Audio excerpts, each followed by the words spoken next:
Olá, meus amigos, olá, minhas amigas do Legislação Integrada. Aqui quem fala é o professor Bruno Valente. Nossa conversa de hoje é sobre o informativo de número 790 do STJ. Antes de começar, aquele convite de sempre, se inscreve no nosso canal, seja no Spotify, Deezer, Apple Podcasts, Google Podcasts ou no YouTube, e ativa o sininho para ficar sabendo de todas as novidades. Nos segue também no Instagram, @legislação_integrada, onde todo dia tem novidade. E o mais importante de todos os convites, acesse legislaçãointegrada.com.br e vem conhecer o Clube da Lei, esse clube de membros que dá acesso a todos os materiais de lei seca e jurisprudência do Legislação Integrada e a mais de 100 planos de leitura. São planos por carreira e por edital, e sempre que tem edital novo de alguma das carreiras, nós adicionamos, na medida do possível, aqueles planos focados sem nenhum custo adicional. Então, é uma assinatura completíssima com tudo o que você precisa em termos de lei seca e jurisprudência. Não perde tempo e vem fazer parte do Clube da Lei, que com certeza vai ser um marco nos teus estudos. Aproveita também e conhece o Mapa da Aprovada, esse curso que te ensina a estudar. Com ele, você vai aprender a organizar um plano de estudos totalmente focado na sua realidade e vem também conhecer a editora integrada, essa editora que já ajudou tantos concurseiros a publicar aquele livro que às vezes já estava ali na gaveta, era um TCC, uma monografia, e você vai ver que essa publicação é mais fácil do que você imaginava. Então, meus amigos, sem mais delongas, vamos para o primeiro julgado do dia. O primeiro julgado do dia da Corte Especial foi inserido no regimento interno do STJ e eu não vou me alongar muito nesse julgado, eu vou apenas ler o destaque e fazer aqui um breve comentário. Compete às turmas que compõem a primeira turma do STJ o julgamento de questões que envolvam os contratos de mútua habitacional que impliquem comprometimento do fundo de compensação das variações salariais. Vou apenas fazer aqui dois comentários. Primeiro, que a primeira sessão do STJ, ela é aquela sessão especializada em direito público. Então, ela vai, por exemplo, julgar questões relacionadas a impostos, previdência, servidores públicos e etc. Segundo ponto, esse tal desse fundo de compensação das variações salariais, ele é o fundo criado para cobrir prestações de financiamentos habitacionais, isso no âmbito do sistema financeiro de habitação, tá? Então, esse fundo ele é criado para cobrir essas prestações que excedem a capacidade de pagamento dos mutuários, considerando as variações salariais. Então, se trata aqui de um fundo de compensação que tem esse objetivo. Gente, é basicamente isso. Não vou me aprofundar nesse julgado, mas basicamente o que você deve saber é que se entender o que é aquilo que está relacionado com fundo de compensação e variações salariais, que está no âmbito do sistema financeiro de habitação, é matéria a ser julgada pela primeira sessão do STJ, que é aquela sessão que trata de questões de direito público.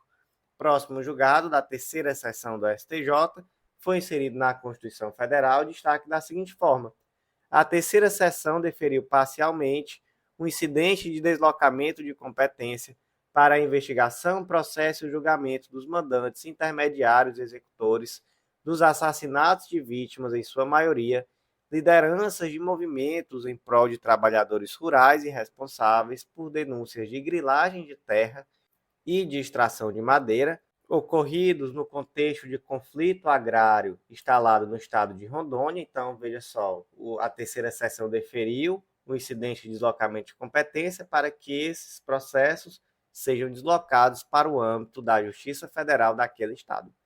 Gente, temos aqui o caso do IDC 22 de Rondônia.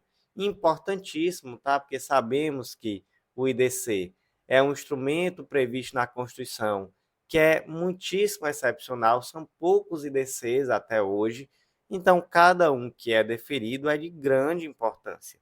E temos aqui o IDC 22, ele foi deferido e primeiramente vamos entender o que é o IDC.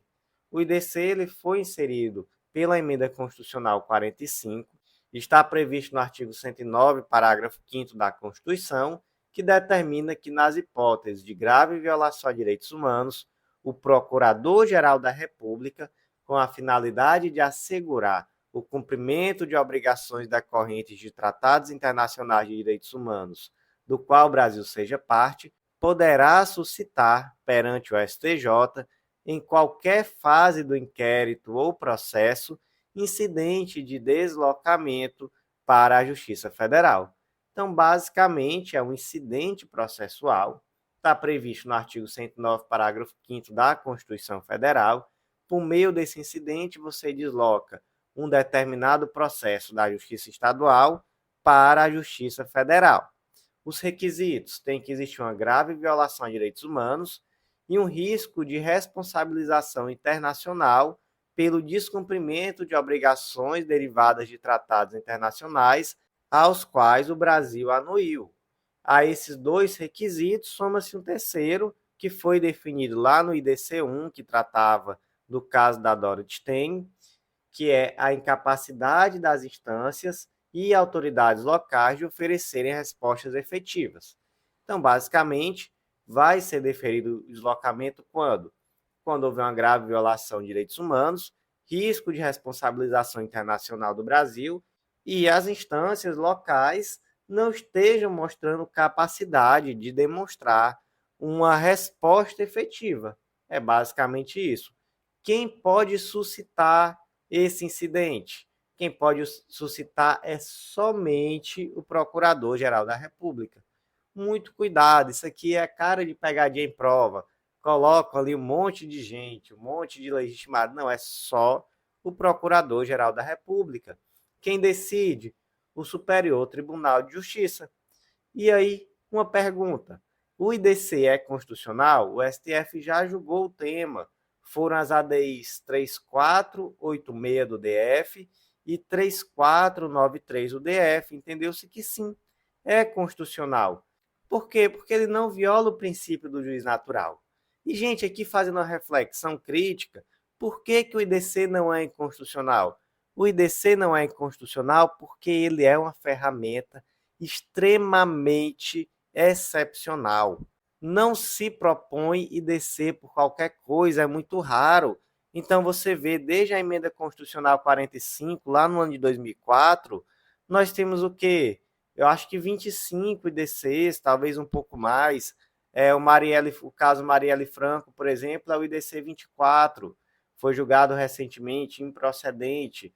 Esse agora é o 22. Então, temos poucos, menos de 30 IDCs, penso eu, e poucos deferidos, né? Desse universo, ainda muitos foram indeferidos. Além disso, essa legitimidade específica do Procurador-Geral da República favorece ainda mais que permaneça sendo um instrumento excepcional. E, por outro lado, essa interpretação que foi dada no caso Dorothy Teng, que foi o IDC-1 do Pará, que foi um caso indeferido, essa interpretação de que, além dos requisitos previstos na Constituição, é necessário que haja uma incapacidade das instâncias e autoridades locais de oferecer resposta efetiva, isso ainda mostra como é mais excepcional ainda. Então, uma previsão dessa forma, ela de forma alguma tem um condão de violar o juiz natural. Agora, se realmente fosse algo feito de uma forma ampla, com vários legitimados, que acontecesse com grande frequência, e realmente isso feriria o princípio do juiz natural, eu não tenho dúvida disso. Mas da forma como é feito, não. Então, vou trazer aqui alguns pontos importantes. Qual foi o primeiro IDC? Foi o IDC-1 do Pará, o caso Dorothy Teng, uma missionária norte-americana que foi morta na cidade de Anapu, no interior do Pará. Esse IDC foi improcedente. Qual foi o primeiro IDC procedente? Foi o caso Manuel Matos, o IDC-2 do Distrito Federal, lá no ano de 2010. Então, desde a emenda constitucional, olha só que interessante, né? A emenda constitucional 45 é de 2004. Só em 2010 o primeiro IDC foi deferido. Foi o caso Manuel Matos, um ex-vereador e advogado que foi assassinado. Outros casos em que foi deferido, eu trago aqui pelo menos 4, tá? Temos o caso Tiago Faria Soares, IDC 5 de Pernambuco, no ano de 2014. Temos um muito recente, que é o caso Chacina Parque Bistrol, também chamado de Maio Sangrento. Foi deferido no ano passado, é o IDC 9 de São Paulo. Saiu informativo, inclusive, 744. E agora nós temos esse, que é o IDC 22, são os homicídios e torturas de pessoas vinculadas às ligas de camponeses que ocorreram em 2009, 2011, 2012 e 2016 e que referem-se a crimes com grave suspeita de agentes estatais de segurança pública em Rondônia. Vou detalhar um pouquinho, tá? Isso aqui eu vou trazer aqui. No informativo escrito eu trouxe muitos detalhes, tá? Então eu peço que você leia porque é muito importante. Que eu vou trazer um detalhe ou outro para você se situar. Outros casos indeferidos, eu trago aqui pelo menos um muito importante, tá? O caso Marielle Franco, IDC 24 do Rio de Janeiro. Entendeu-se que nesse caso não houve inércia da Polícia Civil do Rio de Janeiro e pior, entendeu-se que a federalização nesse caso estava tendo o objetivo desvirtuado, talvez até de prejudicar as investigações. Então, foi indeferido esse IDC, tá? Vamos aqui para o caso concreto do IDC 22, que foi esse que foi deferido agora. Como eu disse, são homicídios e torturas e são relacionados às ligas camponesas em um contexto de grilagem de terras, de extração de madeira ilegal, então conflitos fundiários, ocorreu no estado de Rondônia. Temos aqui várias situações, então eu trouxe aí, por exemplo, o homicídio do professor Renato, o homicídio do Dinho e do Osias Vicente, o homicídio do Gilson Gonçalves e Elcio Machado, chamado Sabiá, homicídio de Dirhana Nink, lá no ano de 2012, homicídio de Gilberto Thiago Brandão e vários outros. Alguns não foram homicídio. Então, por exemplo, teve a tortura de Luiz Antunes. E o que todos esses casos têm em comum? Exatamente essa situação. Foram casos que ocorreram em situação de conflito fundiário e que não tiveram resposta efetiva. Não tiveram resposta efetiva. Então, entendeu-se que, nesse caso, é necessário sim o deslocamento e foi julgado procedente esse deslocamento. Então, gente, não vou reler o destaque, eu acho que o destaque aqui é muito grande, não faz muito sentido, mas o destaque, basicamente, a conclusão é a seguinte: foi julgado procedente o IDC 22 de Rondônia, posto que se entendeu que esses assassinatos e torturas que ocorreram nesses determinados anos não tiveram resposta efetiva da justiça local do estado de Rondônia, bem como que estavam presentes ali também uma grave violação de direitos humanos e um risco de responsabilização do Brasil pelo descumprimento de tratados internacionais. O próximo julgado do dia da primeira turma do STJ foi inserido na Constituição Federal, destaque da seguinte forma: o terço constitucional de férias e a gratificação natalina integram a base de cálculo do abono permanência. Gente, vamos lá. Primeiro, o que é o abono permanência? O abono permanência é um benefício concedido ao servidor público que, embora ele tenha cumprido os requisitos da aposentadoria, ele opta por permanecer em atividade. Então, tem o intuito de compensar esse servidor por sua decisão de continuar trabalhando. Então, como é que funciona o abono permanência? Ele paga a contribuição previdenciária dele, mas volta o exato valor da contribuição previdenciária no contra-cheque como abono permanência. Então, é como se ele não estivesse mais pagando a contribuição previdenciária. Já que na prática mesmo, ele poderia já estar aposentado e recebendo dinheiro. Então, é uma economia muito boa, mas muito boa mesmo para o regime previdenciário ter que simplesmente devolver o valor da contribuição previdenciária ao invés de ter que pagar uma aposentadoria, obviamente, né? Vem a questão, gente. Imagina que o Joãozinho é servidor público, ele ganha 10 mil reais de salário.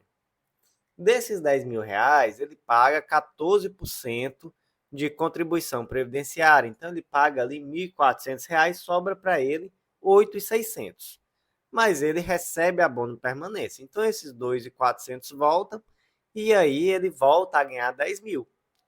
E aí vem a pergunta: na hora de calcular o 13º dele, na hora de calcular o terço de férias, a base de cálculo vai ser 8.600 ou vai ser 10 mil? Ou seja, esse abono permanência vai integrar ou não a base de cálculo, inclusive para 13º, para férias, né, terço constitucional de férias, etc. A resposta é: a base de cálculo é os 10 mil, integra. Esse abono permanência integra sim a base de cálculo. Por que que integra? Porque se trata de um valor que é permanentemente incorporado ao patrimônio do servidor. Então, insere-se no conceito de remuneração do seu cargo efetivo. Conclusão: o texto constitucional de férias e a gratificação natalina integram a base de cálculo do abono permanência. Próximo julgado do dia inserido na Lei 8987/95, Lei das Concessões e Permissões, destaque da seguinte forma: não é possível delegar a função sancionadora do exercício do poder de polícia à Câmara de Comercialização de Energia Elétrica, por ser uma associação privada que não integra a administração pública. E, gente, para entender isso daqui, nós primeiro precisamos entender o que são as fases do ciclo de polícia. Então, a doutrina divide o ciclo de polícia em 4 fases: a fase de legislação ou ordem, consentimento, fiscalização e sanção. O que é a fase de ordem? É a fase regulamentadora, quando se cria regulamentos. A fase de consentimento é aquela fase que o Estado, através de seus órgãos competentes, concede autorizações, licenças, permissões, para que os particulares exerçam determinadas atividades. É um mecanismo aqui de controle preventivo. Próxima fase, fiscalização. É aquela fase em que o Estado faz cumprir a legislação. Então, ele vai, de fato, fiscalizar se aquela legislação que foi criada lá no ciclo de ordem está sendo corretamente aplicada. E, por último, a sanção. Então, se verificou que não está sendo aplicada, sanção, vai aplicar multa, penalidade, etc. Gente, não precisa decorar. Isso aqui faz sentido, sabe? Tudo isso aqui faz sentido. Então, quais são as fases? Primeiro se cria os regulamentos, então a fase de ordem ou de legislação. Depois, consentimento. Com base nesses regulamentos criados, você concede aos particulares a possibilidade de exercer determinadas atividades, então através de autorização, licença, permissão. E aí depois tem que fiscalizar. Será que estão mesmo cumprindo corretamente? Não, não estão. E aí tem que fazer o quê? Tem que punir. Então, basicamente é isso. É legislar, consentir, fiscalizar e punir. Fase de ordem, consentimento, fiscalização e sanção. Tudo certinho, né? Agora vamos pensar aqui. A administração pode delegar algumas fases do ciclo de polícia a pessoas jurídicas de direito privado. Você consegue, assim, sem decorar, só pensando mesmo, só refletindo, perceber quais fases são compatíveis com uma pessoa jurídica de direito privado exercer e quais não são? Gente, faz sentido delegar para que uma pessoa jurídica de direito privado legisle? Eu acho que não faz, né? Realmente não faz. Mas se já tem a legislação, é possível permitir delegar que uma pessoa jurídica de direito privado exerça a fase de consentimento? Então, simplesmente verifique se está tudo ok e emita ali uma permissão, uma licença. Parece ok, né? E fiscalizar? Também parece ok fiscalizar. Mas aplicar a sanção dá? Aplicar a sanção já é estranho, né? Realmente já transborda, porque até o momento de emitir ali uma licença, uma permissão, fazer uma fiscalização, até que tá ok. Mas aplicar a sanção e legislar é estranho. Então é possível delegar o quê? Consentimento e fiscalização, mas não é possível delegar a ordem e sanção. Basicamente isso. Já sabemos disso. Já sabemos que a Câmara de Comercialização de Energia Elétrica é uma associação privada que atua no setor de energia elétrica. Pergunta se é possível que essa associação privada aplique sanções? Não, não é possível. Ah, mas está previsto em um decreto, em uma resolução normativa da ANEEL. Tá, ilegal. Não pode. Não faz sentido. Não é possível que uma associação privada exerça esse tipo de atividade, de aplicar sanção. Ah, professor, mas calma aí, porque tem a tese de repercussão geral, o tema 532 do STF, que diz que é constitucional a delegação do poder de polícia por meio de lei a pessoas jurídicas de direito privado, integrantes da administração pública indireta, de capital social majoritariamente público, que prestem exclusivamente serviço público de atuação própria do Estado em regime não concorrencial. Certo, tem sim. Mas o que distingue essa situação da tese de repercussão geral? Primeiro ponto, distingue que a CCEE ela é uma associação privada que não integra a administração pública. Então, já não aplica o tema. Primeiro ponto. É possível até essa delegação para quem? Para pessoa jurídica de direito privado, integrante da administração pública indireta, de capital majoritariamente público, que preste exclusivamente serviço público de atuação própria do Estado e em regime não concorrencial. Então, é só nessa hipótese específica que é possível delegar esse poder de polícia, e aí a gente fala em uma delegação mais ampla, à pessoa jurídica de direito privado.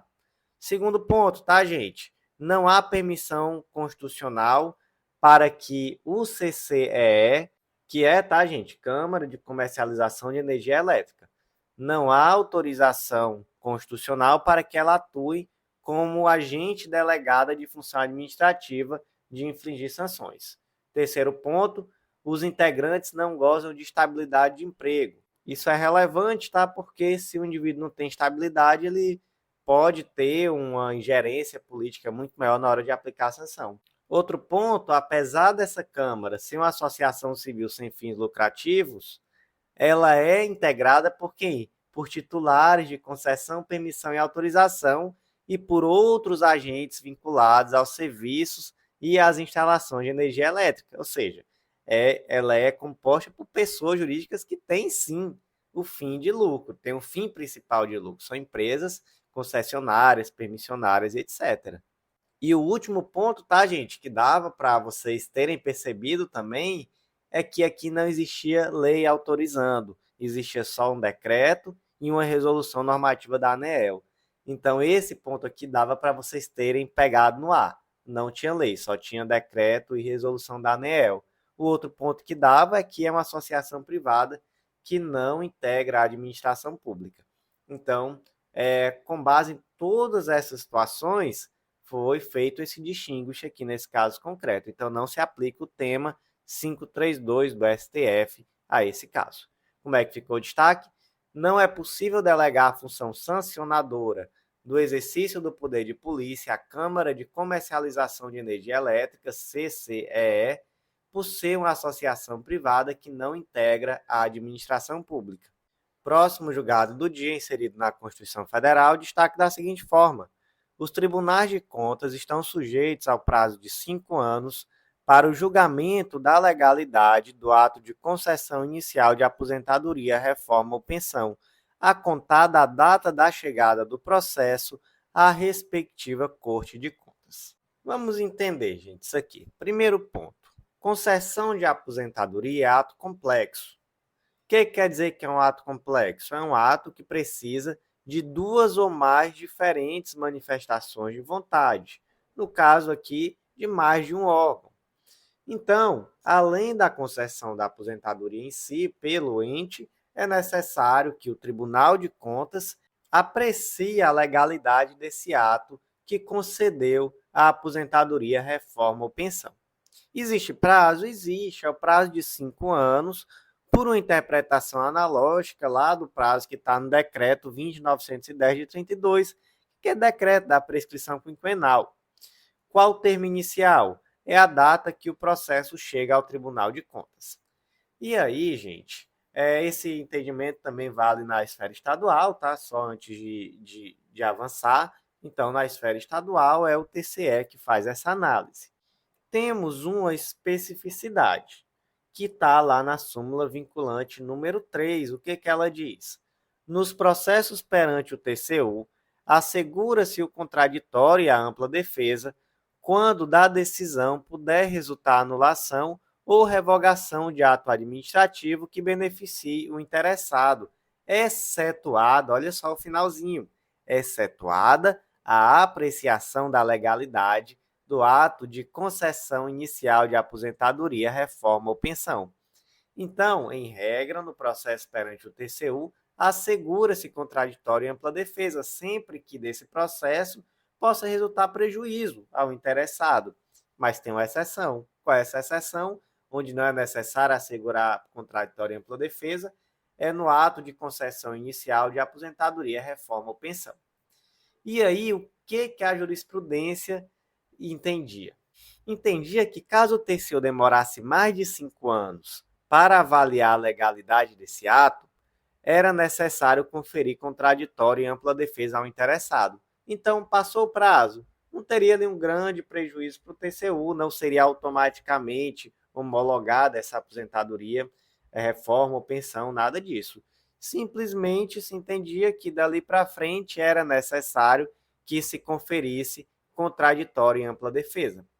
Felizmente, a jurisprudência do STF evoluiu, inclusive com a tese de repercussão geral, o tema 445, e agora, a partir desse tema de repercussão geral 445, que foi julgado lá no ano de 2020, se entende que passou os 5 anos, a aposentadoria já está definitivamente registrada, tanto a aposentadoria quanto reforma quanto pensão. Então, uma evolução jurisprudencial que traz uma segurança jurídica para aquele indivíduo, servidor público aposentado.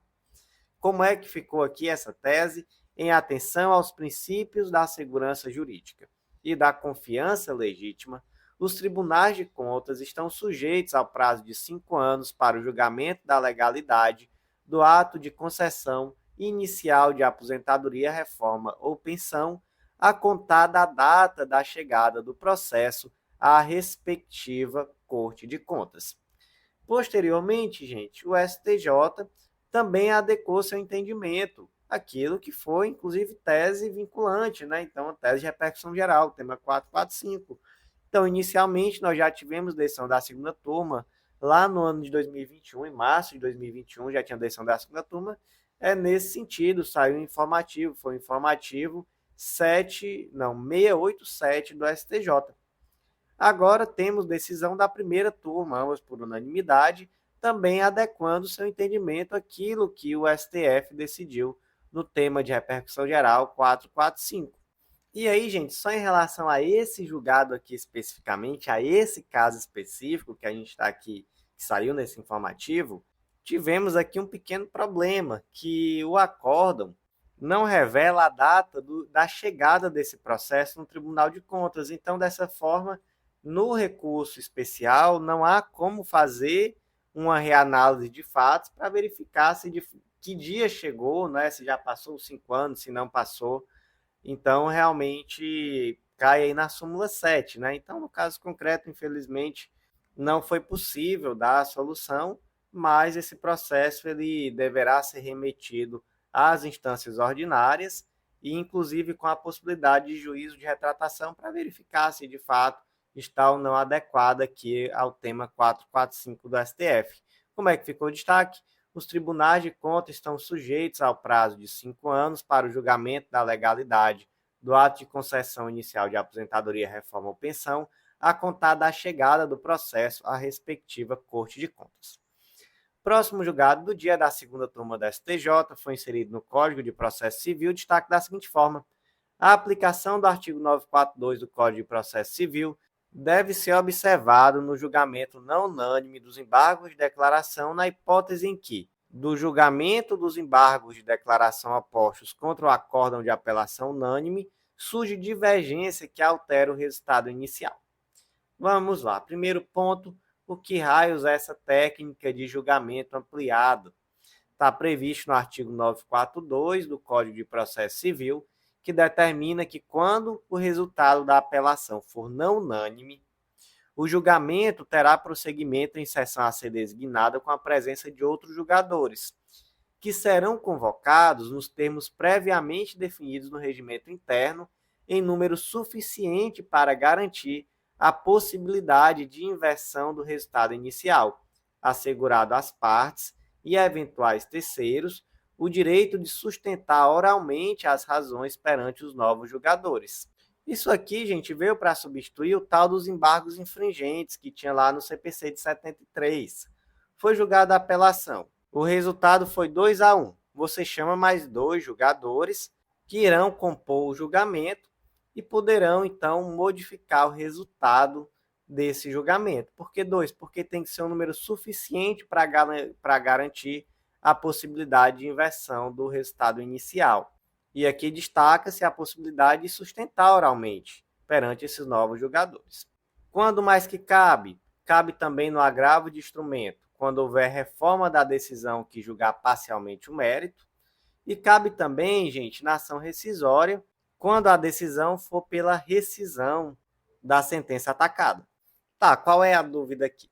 A dúvida aqui é porque, veja só, cabe a técnica de julgamento ampliado no julgamento de apelação. Mas imagina que o resultado da apelação for unânime, e aí se opôs embargos declaratórios com efeitos infringentes, então aquele embargo declaratórios que de fato modificam ou têm o condão de modificar o mérito do julgado, e esses embargos declaratórios de fato foram julgados procedentes, mas por maioria e não por unanimidade. Né? O acórdão inicial da apelação foi por unanimidade. Aqui os embargos declaratórios por maioria, mas modificou-se o mérito. E aí, cabe a técnica de julgamento ampliado? Cabe. Por que cabe? Porque os embargos declaratórios tinham efeito integrativo e, na prática, vai se aplicar aqui a regra igualzinho como se fosse a do julgamento da própria apelação. Então, como é que ficou aqui o destaque do julgado? A aplicação do artigo 942 do CPC de 2015 deve ser observada no julgamento não unânime dos embargos de declaração, na hipótese em que, do julgamento dos embargos de declaração opostos contra o acórdão de apelação unânime, surge divergência que altera o resultado inicial.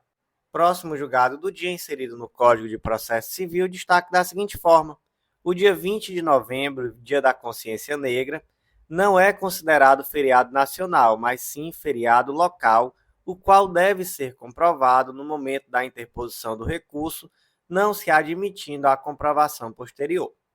Gente, o debate aqui gira em torno do artigo 1003, parágrafo 6º do Código de Processo Civil.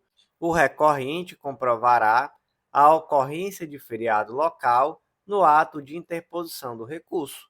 O debate aqui é se o dia 20 de novembro, Dia da Consciência Negra, e meu aniversário também, é considerado feriado local ou feriado nacional. E basicamente se entendeu que feriado local, como feriado local, é necessária a comprovação de que é feriado local no momento de interposição do recurso. Sem isso, gente, o recurso será intempestivo.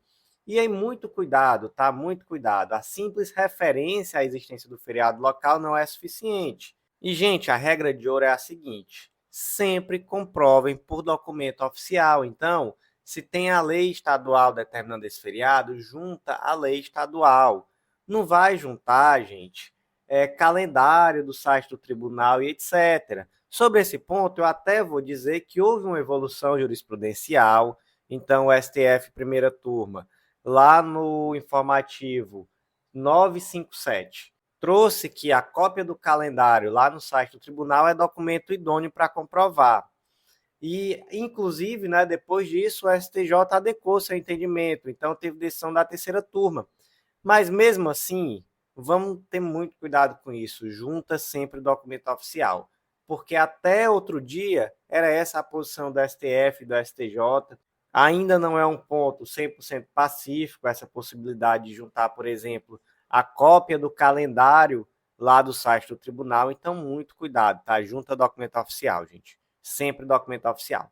Quanto ao Dia da Consciência Negra, é feriado local. Então, tem que comprovar. Como é que ficou o destaque? O dia 20 de novembro, Dia da Consciência Negra, não é considerado feriado nacional, mas sim feriado local, o qual deve ser comprovado no momento da interposição do recurso, não se admitindo a comprovação posterior.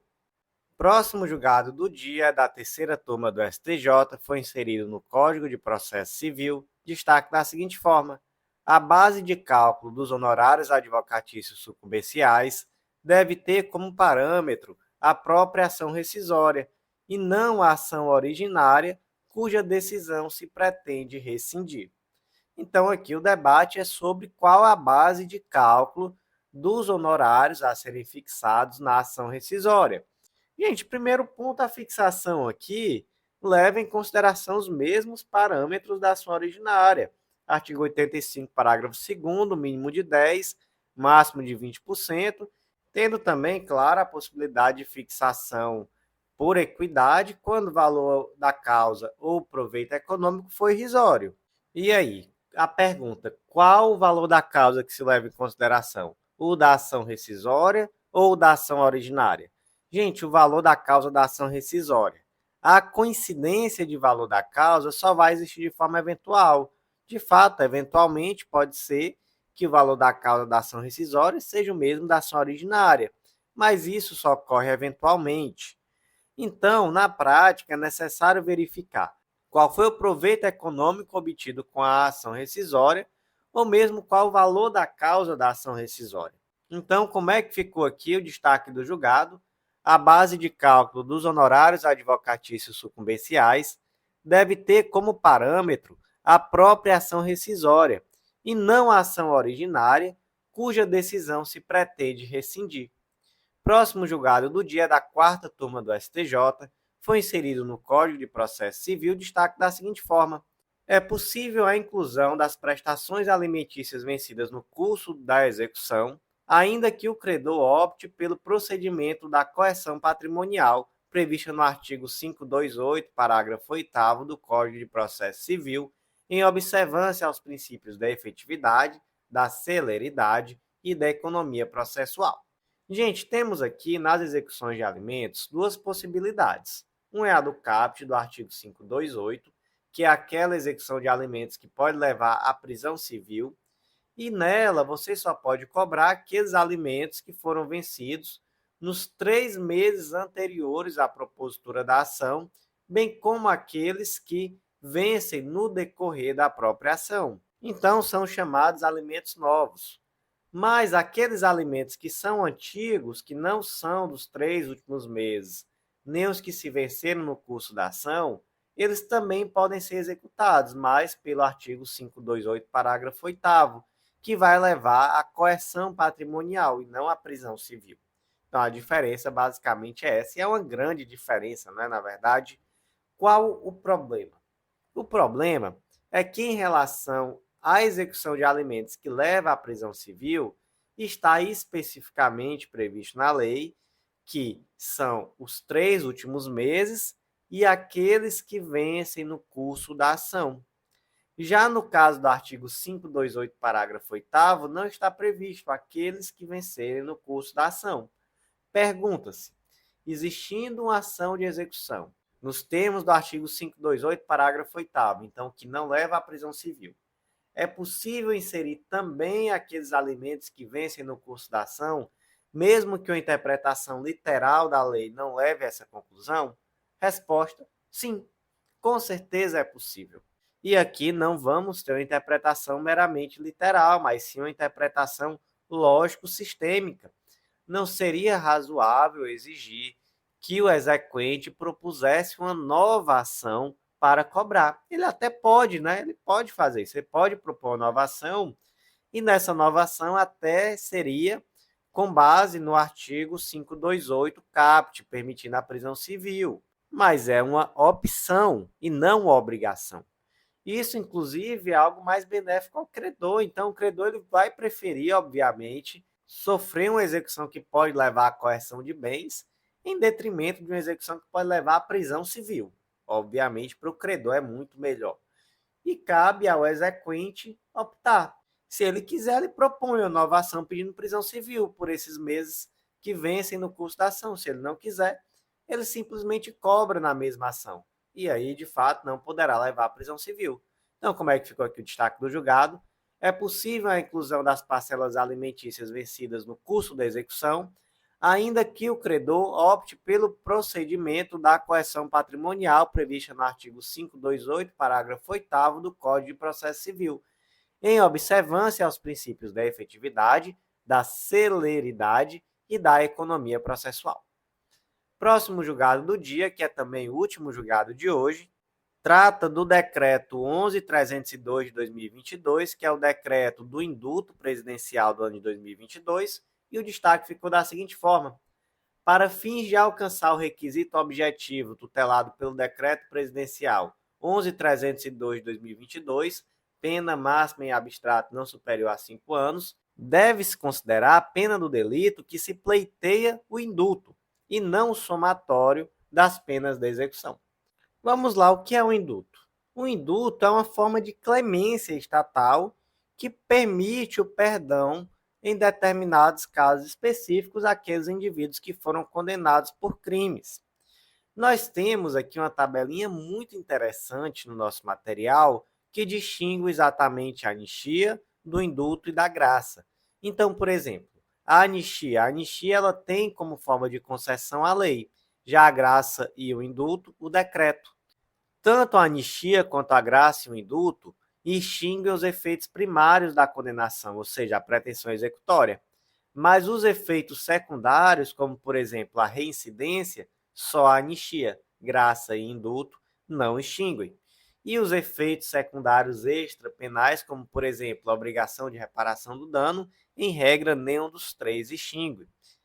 Nós temos também, gente, uma diferenciação, o alcance. A anistia é um benefício coletivo. Ela se refere a fatos e abrange todos aqueles que o cometeram. Por exemplo, a lei da anistia. O indulto, por sua vez, é um benefício também coletivo e a graça seria o indulto individual, é um benefício individual. Um exemplo de graça, o caso Daniel Silveira, onde o presidente Jair Bolsonaro concedeu a graça, o indulto individual ao ex-deputado Daniel Silveira, só que posteriormente esse indulto individual, essa graça, foi declarada inconstitucional pelo STF. Quem concede a anistia? Quem concede é o Congresso Nacional, com sanção do presidente da República. E quem concede a graça e o indulto é o próprio presidente da República, mas ele pode delegar tanto para o Procurador-Geral da República, quanto para o Advogado-Geral da União, quanto para ministros de Estado. Momento da concessão. Em relação à anistia, é possível tanto antes quanto depois do trânsito em julgado, sendo que no caso daquela anistia antes do trânsito em julgado é a anistia própria, depois é a anistia imprópria. Graça e indulto defende-se que só após o trânsito em julgado. Inclusive, esse foi um dos pontos lá do caso Daniel Silveira, tá? Ainda nem existia trânsito em julgado. Forma de concessão, anistia, lei ordinária, indulto e graça, decreto. Certo, vamos tratar agora especificamente do indulto de 2002. O indulto de 2002, ele trouxe algumas situações em que era possível o indulto, o perdão de determinados crimes.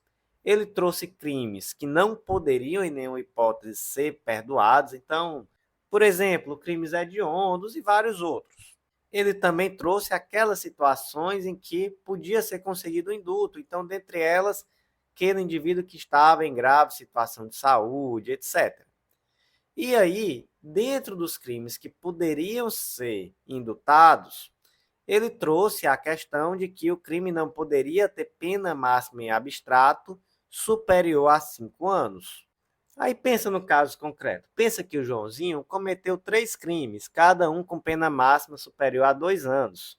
Você vai somar essas penas para poder determinar 2 mais 2 mais 2 igual a 6. Então passou de 5? Gente, não, até porque a interpretação aqui é no sentido de verificar se o crime cometido é grave. Então, é um crime que foi cometido e esse crime é grave porque ele tem pena superior a 5 anos. Então, nem faz sentido falar em somatório.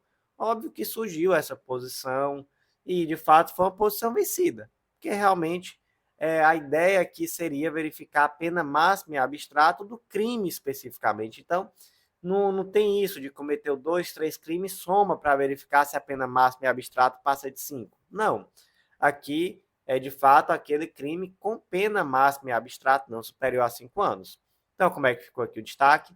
Para fins de alcançar o requisito objetivo tutelado pelo Decreto Presidencial 11.302 de 2022, pena máxima em abstrato não superior a 5 anos, deve-se observar a pena do delito a que se pleiteia o indulto e não o somatório das penas de execução. Meus amigos, por hoje foi isso. Eu agradeço a você que ouviu até o final. Faço um agradecimento porque recentemente batemos a marca de 50 mil ouvintes aqui no nosso podcast. Penso que é uma marca importante. Eu agradeço a vocês que fazem parte desse processo.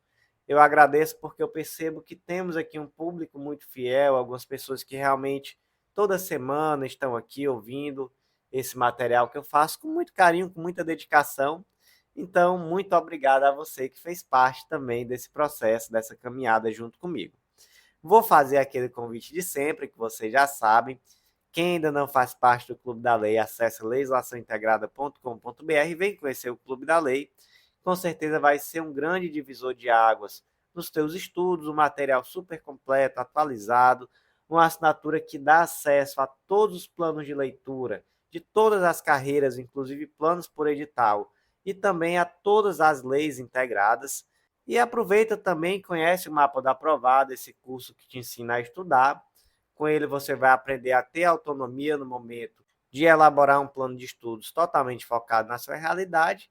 E vem conhecer a editora integrada, vem publicar com a gente, com certeza vai ser muito importante, até mesmo em uma futura prova de títulos. Meus amigos, eu agradeço a vocês que ouviram até o final. Até a próxima.